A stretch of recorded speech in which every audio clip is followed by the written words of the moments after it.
Party मौलाना तौकीर रजा जैसे लोगों का चेहरा आगे करके और मुसलमानों की तरफदारी और मुसलमानों की नुमाइंदगी करना चाहती है, वो पार्टी आरोप लगाती है बीजेपी पे कि ये लोग हिंदू और मुसलमान करते हैं।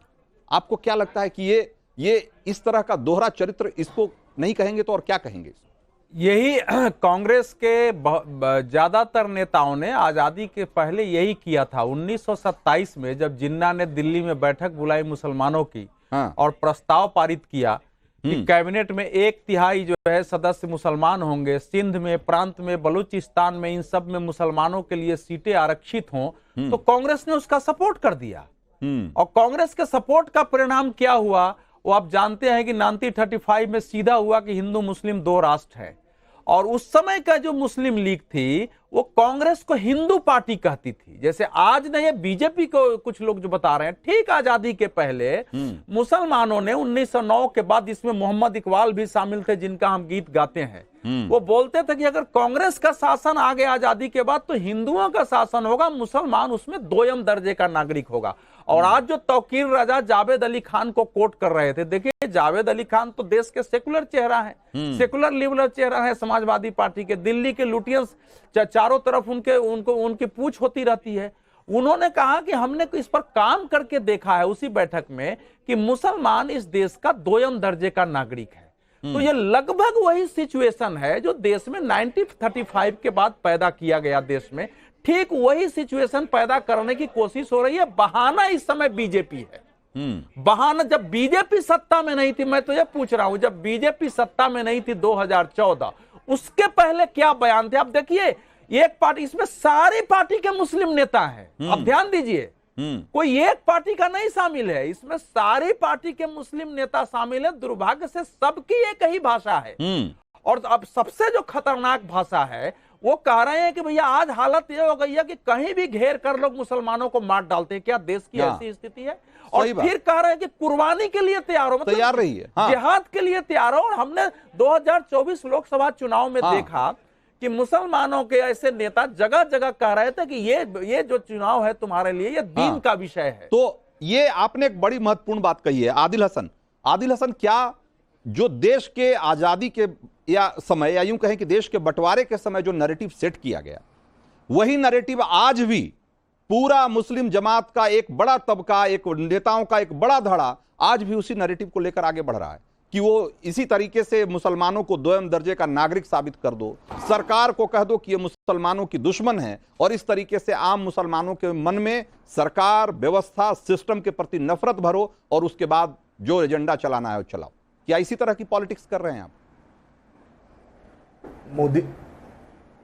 मोदी सरकार ने कोई कमी तो नहीं रखी है मुसलमानों से दुश्मनी में। नहीं, कैसे 2ym दर्जे का एक लाइन की बात बताइए, कैसे 2ym दर्जे का नागरिक है मुसलमान, बता दीजिए। आपको रंजीत भाई सुनिए, रंजीत भाई बोलने दीजिए। आप 22 मिनट हुआ है, उसके बाद आए, बोलने दीजिए पूरी। ठीक है। आप जबरदस्ती वक्फ बिल ला रहे हैं। आप जामिया का अलीगढ़ का माइनॉरिटी का बजट कम कर दिए। अच्छा पूछिए ना, भाजपा के प्रवक्ता इतना तौकीर रजा के नाम ले रहे हैं, राम रहीम पर क्या बोल रहे हैं? पंजाब चुनाव से पहले पेरोल, हरियाणा नगर निकाय से पहले पेरोल, हरियाणा का बाई इलेक्शन से पहले चुनाव पेरोल, अभी हरियाणा में चुनाव हो जा रहा है फिर पेरोल, फिर पंजाब में चुनाव हुआ फिर पेरोल, फिर लोकसभा से पहले फिर पेरोल। एक बलात्कारी को पेरोल इतना जो हरियाणा सरकार, भाजपा सरकार दे रही है, उस पर क्या बोलेंगे भाजपा के लोग?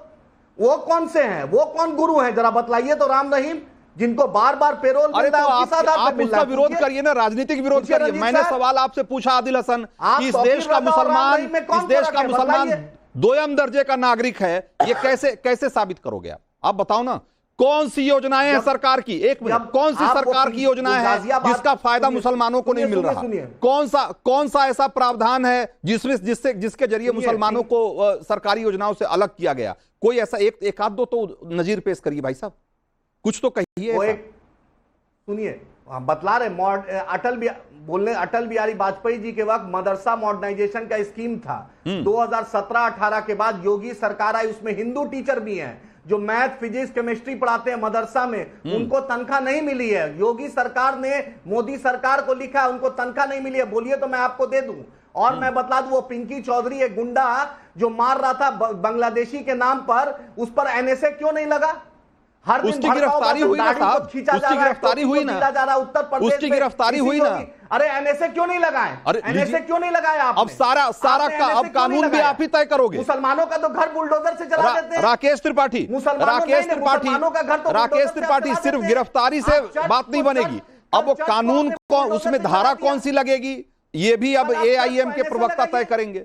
ये भी तय करेंगे कि इसको सजा कितनी मिलनी चाहिए, नहीं, और वो कौन से जेल में रहेगा, और कौन सा जज उसकी सुनवाई करेगा, ये सब सारा कुछ एआईएम तय करेगी अब इस देश। नहीं तो आप मुसलमानों का किस धारा, और तब लगेगा कि नहीं, तभी इनको लगेगा कि जो मुसलमान है वो बराबर का शहरी है, मुसलमान बराबर का नागरिक है, तभी इनको इस बात की तसल्ली हो पाएगी। मारा है अभी राकेश त्रिपाठी और रंजीत जी, देखिए यही संकट है। अरविंद जी, आपने 3 बार सवाल दोहराया, 3 बार आपने ये सवाल दोहराया कि मुसलमान दोयम दर्जे का नागरिक कैसे है। आदिल हसन इसको समझाओ, आदिल हसन इसको बताओ कि मुसलमान दोयम दर्जे का नागरिक कैसे है, किस सरकारी योजना में मुसलमान से भेदभाव हो रहा है।